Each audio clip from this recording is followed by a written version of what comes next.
ಗೋಹತ್ಯೆ ನಿಷೇಧವನ್ನು ಕಠಿಣವಾಗಿ ಜಾರಿಗೊಳಿಸಲು ಆಗ್ರಹಿಸಿ ಬಳ್ಳಾರಿ ನಗರದಲ್ಲಿ ಹಿಂದೂಪರ ಸಂಘಟನೆಗಳಿಂದ ಬೃಹತ್ ಪ್ರತಿಭಟನೆ ನಡೆಸಲಾಯಿತು.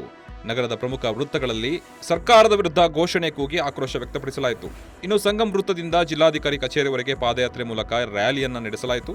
ಅಕ್ರಮ ಗೋ ಸಾಗಾಣೆ ಮತ್ತು ವಧೆ ತಡೆಯಲು ಒತ್ತಾಯ ಮಾಡಲಾಗಿದ್ದು, ತಹಶೀಲ್ದಾರ್ ಮೂಲಕ ಸಿಎಂ ಮತ್ತು ಪಿಎಂಗೆ ಮನವಿ ಸಲ್ಲಿಸಲಾಯಿತು.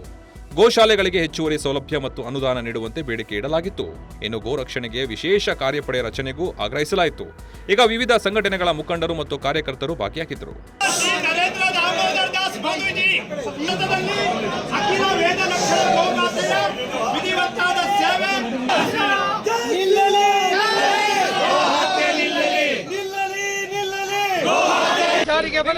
ಗೋಹತ್ಯೆ ನಿಷೇಧ ಕಾನೂನು ಸಂಪೂರ್ಣ ನ್ಯೂಸ್, ಇದು ನೊಂದವರ ಧ್ವನಿ.